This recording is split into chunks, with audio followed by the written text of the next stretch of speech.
Drugs sell themselves. I'm making close to $1,000 as a 13-year-old every week. This life was so much fun. But then, I wanted to make even more money. I could make $5,000 in 10 minutes, stealing cars. I'll never forget the very first car that I stole. Crank it up, but I was gone with the wind. A lot of guys started gravitating toward him. Marcus never showed fear. After a couple of months, I'm up to stealing 1 or 2 cars every week. I saw a change in him. Marcus felt like he needed protection. Are they getting ready to kill me? We're running around, jumping over fences and jumping over trash cans and darting in between buildings. You see things like this on television. You don't think that that would happen to your child. They jump out of the car, slam me on the ground, and that's when I knew it was over.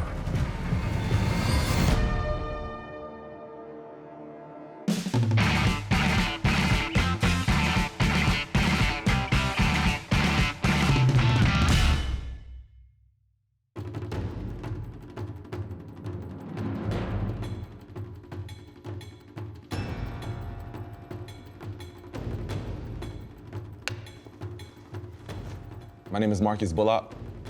When I was a teenager, I was a good student. I went to church regularly.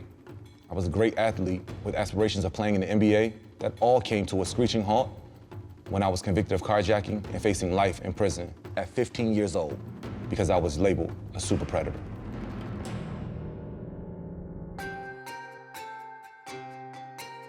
I was born in Hyattsville, Maryland, right outside of the Washington, D.C. area. When I was 2, my father left. I lived with just my mother and my sister. I am 3 years older than Marcus.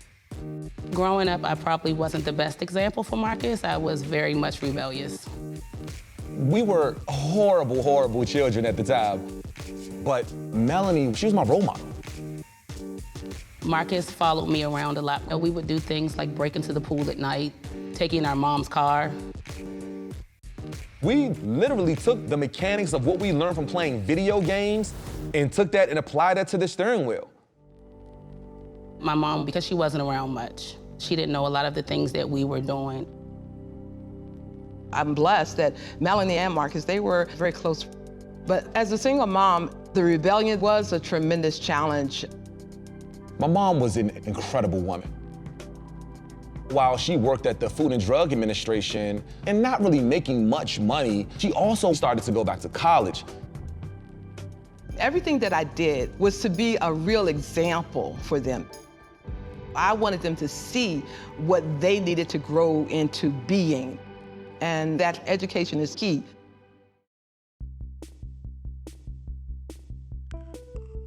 I moved into this apartment.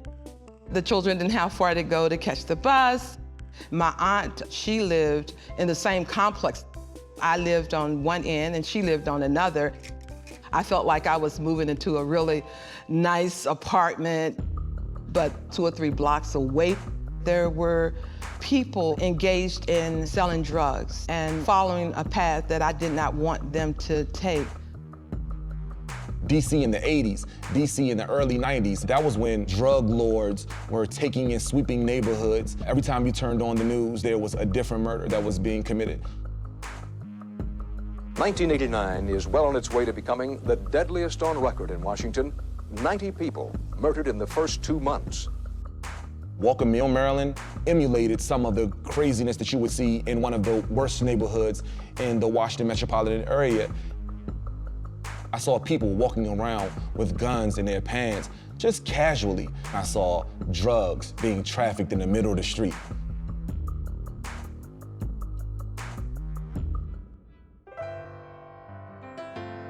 Because I knew about the threats in the community, and with Melody and Marcus, just beginning to really just be rebellious, if you will.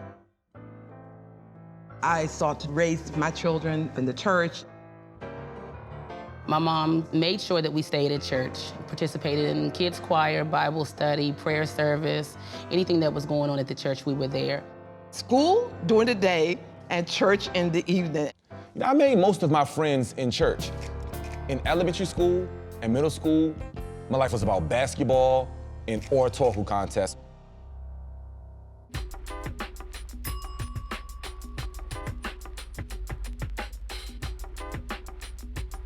My mom had a very interesting rule in our home. She would not spend more than $50 for a pair of tennis shoes. Now, growing up in an era of Air Jordans, like that was impossible. I had an incredible idea. I realized that I could go to the grocery store and buy a bag of blow pops and annihilators to take them on a school bus to sell to kids for 25 cents a piece and make my own cash. The first day, before we even got off the bus, I had already run out of all of my candy. He was always good with numbers. I think he chose the blow pops because they're so big in the pack where he could really actually make some money. When my mom saw me with a jar filled up with quarters and dollar bills, she knew that I had this entrepreneur bug that had bitten me, and she was excited to be able to support that. I eventually became the popular kid in school. I'm the candy man. I played basketball. I was an honor student, and I had my Jordans. Things were going great.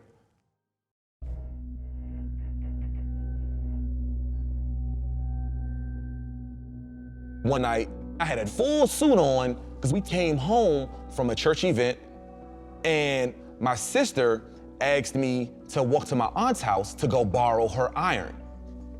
So we were just a few buildings apart from one another. My aunt gives me the iron. She's like, oh, make sure you walk home safely. I'm walking home with my iron in my hand. I say what's up to all the fellas on the street corner. Get it far enough away where no one can see me, and I see a car approaching. They wanted to get my attention. One of the men asked me if I knew where Candy lived. I know all of the girls in the neighborhood, and there's no girl in my neighborhood named Candy. But I'm like, well, what buildings does she live in? And he tells me she lives in building 1956. And I turn around, I'm like, oh wait, there's 1956 right here. When I turn back around, there was a gun in my face. He tells me not to scream. Heart dropped, holy crap. Are they getting ready to kill me? They push me in the backseat of the car, and then they pull off. I knew that my life was over. They were asking me, where's the money? Where's the safe? Where's the drugs? And I'm looking at them like, wait a minute, I don't have any money, I don't have any safe, I don't got none of this. At 10:30 at night, in the neighborhood where I grew up in, if you were outside walking, you were probably one of the guys who had some crack in your palm. You were probably one of the guys who had a safe at your home that was filled with money. These men probably thought that I was one of those people.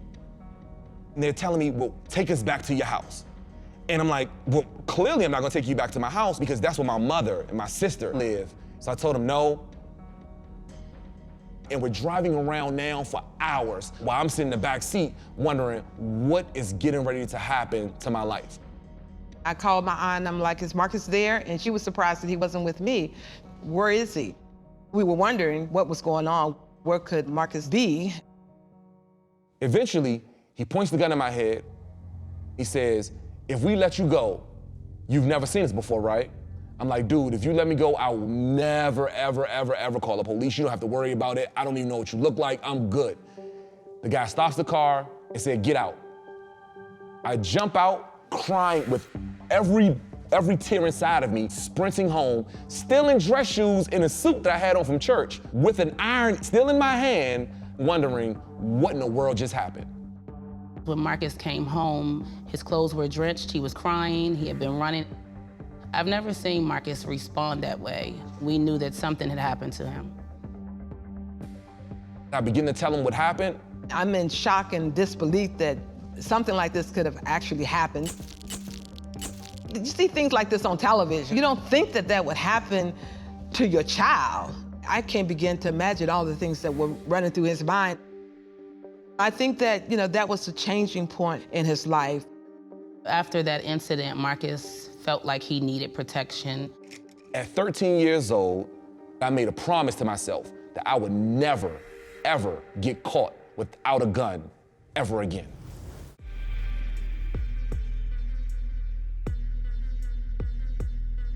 After the kidnapping, things began to change very swiftly. I knew that I had to protect myself. I bought a gun from one of the guys who hung out on the street corners. Every day when I walked out of my house, I grabbed my keys and a gun.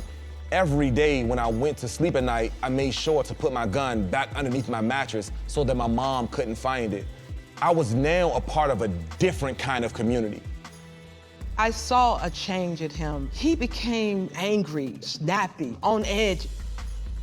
I watched him change. Marcus would hang with older guys doing the same things as they were.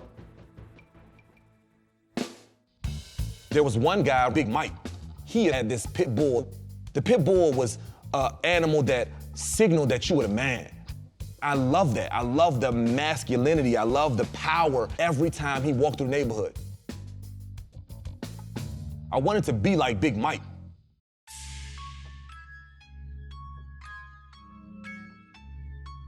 One day, Big Mike and I were on a corner. He's twisting up a Philly blunt, and he started talking about selling crack. I asked him, how do you do it? He's like, drugs sell themselves. You literally just stand outside on a corner and wait for someone to approach you. He says, these little small rocks, they were only $5, $10, $20 a piece. I knew that if I could turn candy into $30, $40, $50, I could take these little small rocks and now I could make 10 times that amount. We're smoking this blunt and I'm getting high as a kite. My 13-year-old brain is going crazy as I'm living in the future and thinking about the millionaire that I'm already going to become. I had to find somebody to sell me my first package. One of my best friends from church, Kevin, who lived in another neighborhood that was notorious for selling drugs, found a connect. He gave me his beeper number. He told me to say I wanted to buy an 8-ball. I beeped him. He told me it was going to cost $125. I knew that I had $125 in the house from my candy sales. Boom, let's do it. I was super nervous. I don't know what this transaction is going to look like. I don't know if I give him the money first. Do I get in his car? The guy pulled up. He looked at me and he was like, what's up? He gave me 5. With that dap was the rocks in his hand. I scooped them up with my hand, dropped them in my pocket, pulled out the money, dapped him up with the money. He didn't say anything else and pulled off. It was one of the scariest 5 seconds of my life. Now I'm trying to figure out, how do I break this rock down? I met my boy Kevin at church and explaining to him this new issue, and he's like, oh yeah, I got you. Kevin reaches in his book bag, pulls out one of his Nintendo cartridges and a razor blade, opens up the white hard rock product, and he begins to chop it up. He's telling me, Marcus, put this piece in a blue bag, put this piece in a black bag, put this piece in a green bag, and that way you'll know which one is the $5 bag, the $10 bag, and the $20 bag. I took those bundles, stuffed them in my pocket, and hit the corner ASAP.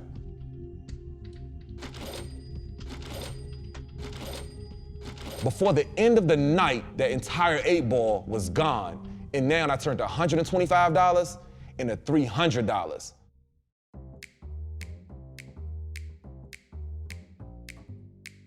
This life was so much fun. I wake up early in the morning, before school, before my mom go to work. I would climb out of my window. Before my mom wake up, I'm climbing back into my window, acting as if I just woke up and getting ready for school. Then I would go to school all day, come home after basketball practice, and hit the corner.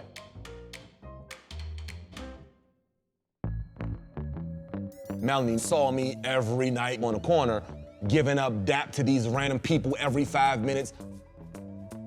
I think I kind of knew, but didn't want to accept the fact that Marcus could possibly be selling drugs. Just the busyness of work and going to school, I had no indication, no sense that he was engaged in selling drugs. I'm making close to $1,000 as a 13-year-old every week. Having money was awesome. I'll never forget the homecoming dance where I pull out my brand new Versace leather coat that I had just purchased for like $2,700. And my mom is all like, she's excited and they're taking pictures. I looked at it and I was like, I know I did not purchase this jacket. He must have borrowed it from somebody else.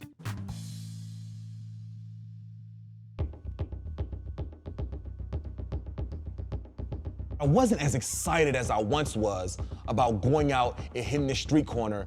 I wanted to make even more money. One day, I'm having a conversation with one of my friends on the block. He's asking me, do you know how to steal a car? I had no idea how to steal a car. In fact, the thought of stealing a car sounded even scarier than standing outside with a palm full of crack cocaine in your hand.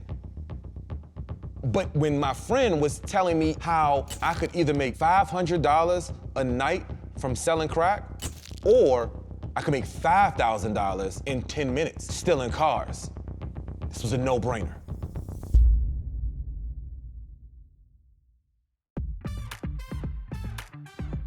I had already been selling crack for a year, and so I was super excited to make even more money stealing cars. My friend told me, Marcus, here are the steps to be able to steal a car. Take your flathead screwdriver, jam it into the upper side of the window. That's how you can flip the screwdriver into the window, pull it out, reach your arm in, and unlock the door. He tells me how a dent puller can be used to be able to take the ignition out of the car. Once you remove the entire ignition out of the car, you can literally just turn the crank with a flathead screwdriver and it will start the car. Then you have to take the car to the chop shop and they will pay me $5,000. They would literally chop up the stolen cars, they strip it for parts and resell them. This process was so much easier than hanging out on the block and selling crack. I'd already known how to drive from taking my mom's car with my sister, and a dent puller was easy to buy. I was excited about this new profession.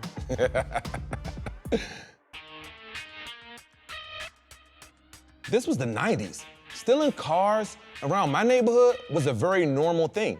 In fact, in the back of one of the apartment buildings, there was parking spaces that were just for stolen cars. I'll never forget the very first car that I stole. I'm at the driver's side, I'm trying to jam the window. I finally get it open, I get inside of the car. I'm sitting in the driver's side trying to jam a dent puller that was this long into a slot. After messing up a couple of times, the ignition comes out, stick the flathead screwdriver in there, crank it up, I was gone with the wind. I had just made $5,000 in less than 60 seconds. I knew that I could repeat this process over and over and over again. It was time to become a millionaire. After a couple of months, I'm up to stealing 1 or 2 cars every week. I would spend money on the craziest things, from big bags of weed, to shoes, to clothes, skating ring parties. Marcus would tell me he stole a car just in case I wanted to use it and needed to go somewhere. I wasn't really concerned about Marcus. I think I wasn't as mature to understand the repercussions behind what he was doing. I knew I wasn't going to tell my mom. I didn't want him to get in any trouble either. I had so much cash in the house, I'll open up a safety deposit box. But I'm still in church, I'm still going to Bible study, I'm making every basketball practice, and my grades were awesome.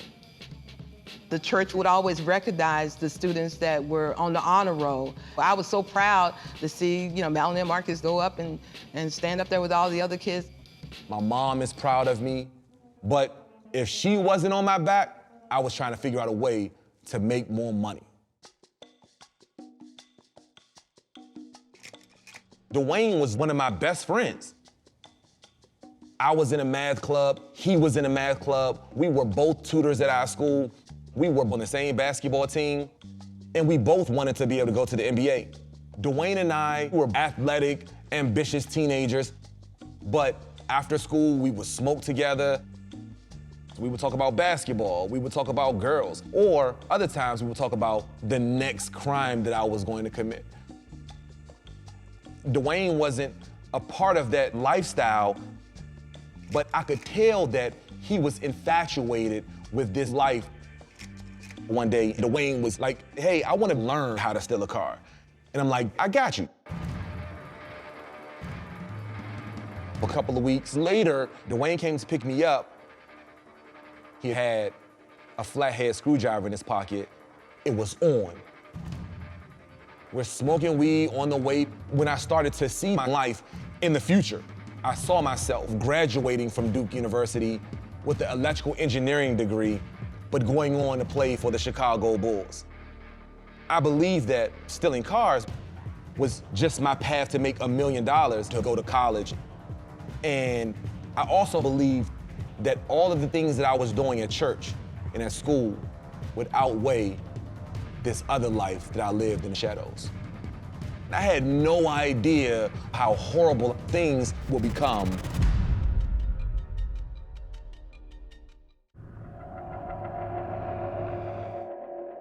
Dwayne came to pick me up. He had a flathead screwdriver in his pocket. We're driving down the highway, and we end up at the mall in Virginia. There's a gun in our pocket. There's a bunch of people here that were probably affluent. It's the start of December, which is Christmas season. People are going shopping. We could easily steal a car, like one of the nicer cars. Dwayne and I were walking through that mall parking lot. We see a man sleeping in his car. I'm like, Dwayne, we should get him. We tap on the window with the firearm. He wakes up, super startled. We demand that he gets out of the car. I asked him to turn around so that he wouldn't see our face. I pat him down a little bit to see if he had any additional money on him. Dwayne jumped in the driver's side of the car. I literally ran around the back side of the car, jumped in the passenger side, and we were speeding off. We're laughing, we're joking. We're still on the thrill of what just happened. When we found the man's credit cards, I'm like, oh snap, why don't we just go shopping on his credit cards? We decided to go to Pentagon City Mall. We're shopping a little bit when one of the attendants at the register asked us whose credit cards we were using. I tell him that it's my dad's credit card and he allowed me to be able to use it. They get on the phone to get a verification. The verification was taking so long that I knew something was up. I hadn't talked to Marcus all day. He was supposed to come home to get dressed for church. I didn't know where he was. My palms are sweating, and Dwayne nudged me to tell me that the security guard was looking at me. I look at Dwayne, I'm like, yo, we gotta leave right now. And we end up paying for the clothes. We leave out of the mall, and here comes the security guard, and he yells out, hey, you guys, stop where you going. Yeah, right. We just drop the bags from earlier and just take off. Dwayne and I run 50 laps around the track every day after basketball practice. We're running around, jumping over fences and jumping over trash cans and darting in between buildings. We hear the police sirens. Dwayne and I just kept running. We end up running to some office building. It was the actual Pentagon building. We had no idea that while we were running from the police, that we were running to the police. Now we hear the helicopters, the police close in on us, they jump out of the car, grab me, slam me on the ground, and that's when I knew it was over. I was at church when I got the call that Marcus was locked up in Virginia, and I'm like, locked up? And then finding out what he had done, credit card fraud and the carjack with a gun. Where did you get a gun from? My head was swimming with so many questions and no answers. I was mad, I was hurt, I was filled with all kinds of emotions. They said to me, well, you can't do anything tonight, you can come tomorrow morning. As I'm sitting at home watching a football game, there was breaking news that there was carjacking in Virginia. Something in my heart, something in my mind, I knew that it had to be him. My mom came home and she was very upset. That's when she told me that Marcus had been arrested. I was pleading with the police, just let me go. Finally, they tell me, we need you to write a letter to the victim to let them know that you apologize. And I'm like, this is an easy one. All I gotta do is say I'm sorry and I can go back with my mom. Tell me what you want me to write. In that moment, I wrote a letter to the victim and I apologized for the carjacking that we committed. And then Dwayne, who was in an interrogation room right next to mine, would do the same exact thing.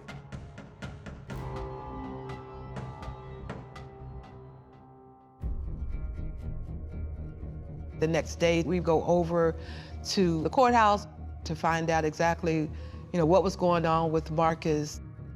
In the courtroom, when I saw my mother and my sister, I felt so ashamed.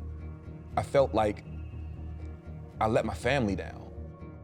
I was livid, but I knew he would get a slap on the wrist and that he'd be home, and we would do the punishment at home.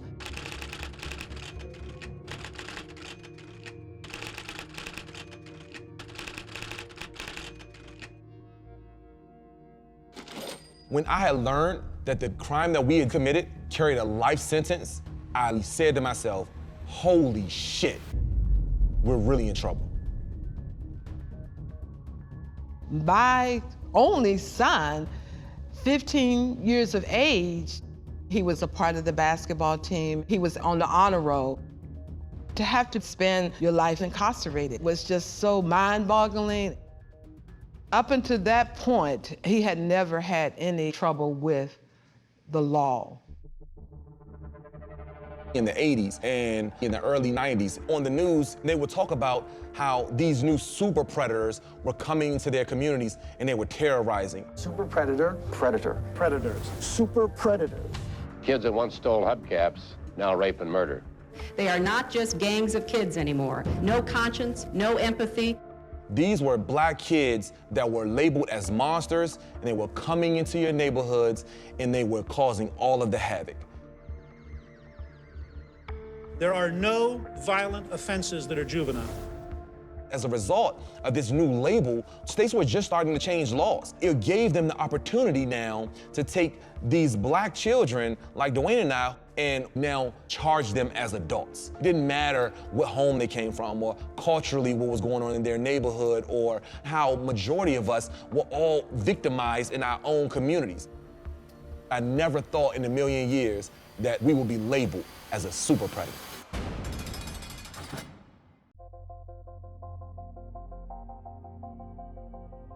I struggled to understand that the courts would deem me as an adult. And now I'm facing a life sentence. Clearly, Dwayne and I committed a crime, but we never wanted to hurt anybody. We were teenagers. This is what excitement looked like in our neighborhood. My lawyer, he's explaining to me if I were not willing to take a plea, then they would surely give me a life sentence if I took my case to trial. The police never asked me if I wanted my mom or an attorney present, but they had a confession. I hadn't realized that my signature on that letter signed a potential life sentence at 15 years old. The judge told me very clearly that he would make an example out of us. We have to take a plea.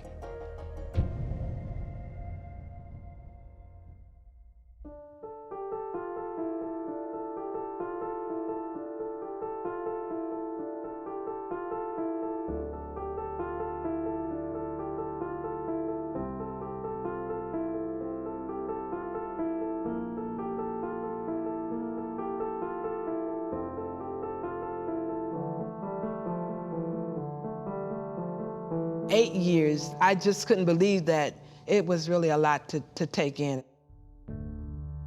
I just ran out of the courtroom. He would not come home until he was an adult. He would be raised by the men in the prison system. I thought that clearly someone would realize that they had made a mistake and they would let me out. But that wasn't the case for me.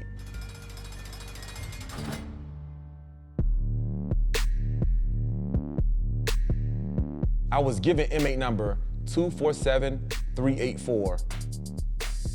I wasn't scared because I grew up in a neighborhood where you have to have your head on a swivel.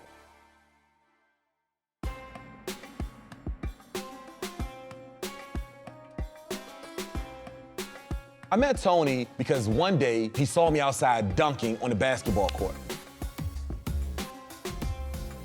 I was serving 14 years, 4 armed robberies, conspiracy to deliver a controlled substance, and 4 weapon charges. Tony was also from the DC area, and we would laugh and talk about the old neighborhood. I felt like the big brother. I felt like it was my duty to kind of like just show him the ropes a little bit. But Marcus never showed fear, and he was very articulate. A lot of guys started gravitating toward him for help. You know, help me write a letter to my family. You know, help me figure out this form so I can go to the store and get commissary.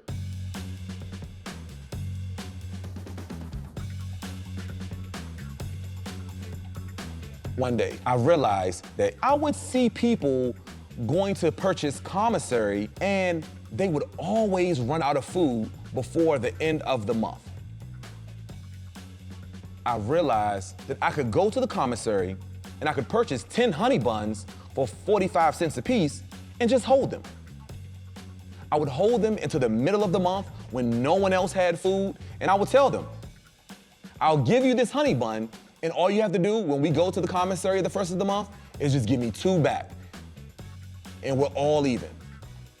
After a couple of months, I had hundreds of honey buns. I couldn't even hold it all in my cell. You're technically not supposed to do it because it is like you know, almost like a loan shark kind of sorta, but you know, what they don't see, they can't catch. Having a general store out of my Foot Locker allowed me to be able to save cash. And I was able to help support my mom. I wondered, can you legally do something like this while you're incarcerated? But in all honesty, if it made Marcus feel better, I will support him. The store allowed me to escape the reality of being in one of the worst places in the world. I know it was really hard for Marcus to miss a lot of the holidays. I don't think that Marcus was mentally able to handle the sentence. The only person that I could identify with was Dwayne. But these prisons were filled with hundreds of people. I would only see Dwayne as I'm walking through the hallways. I became angry. I would get sent to solitary confinement because I got in fight after fight.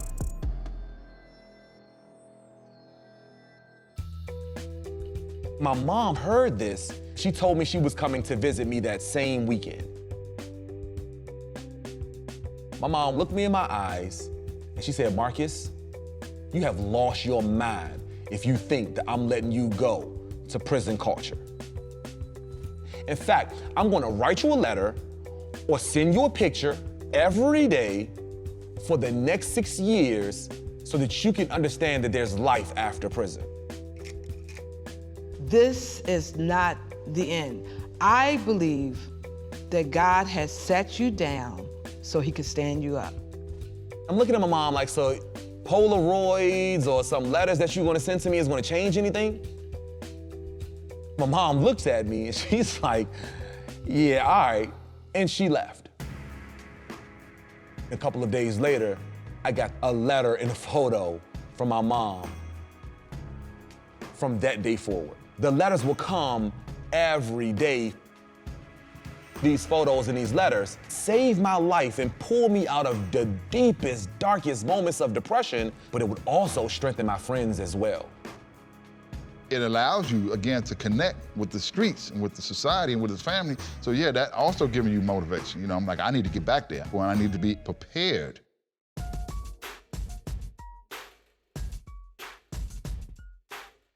Brunswick Correctional Center opened up a new class. It was called Business Computer Software Applications. I needed somewhere that I could go to learn. I needed a place where I could create.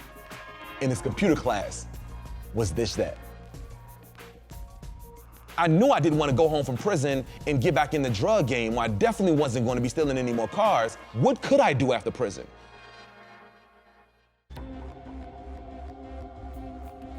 You know, prison can change you. It can change you for the better or for the worse. I was getting ready to get released, but I was petrified.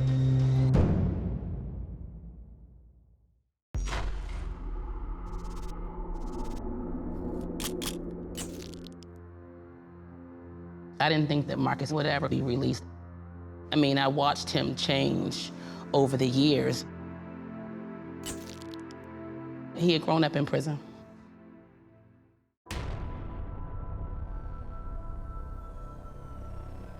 I remember the day that we picked Marcus up from prison like it was yesterday.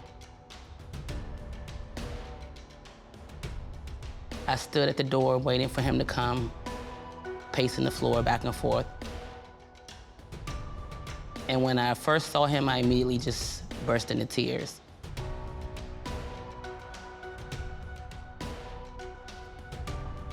Incarceration affects the whole family. I felt now that I was free at last, free at last. Thank God about it, I'm free at last. Praise God. Being released, I had a new set of goals. I wanted to be a businessman. But first, I need to find a job.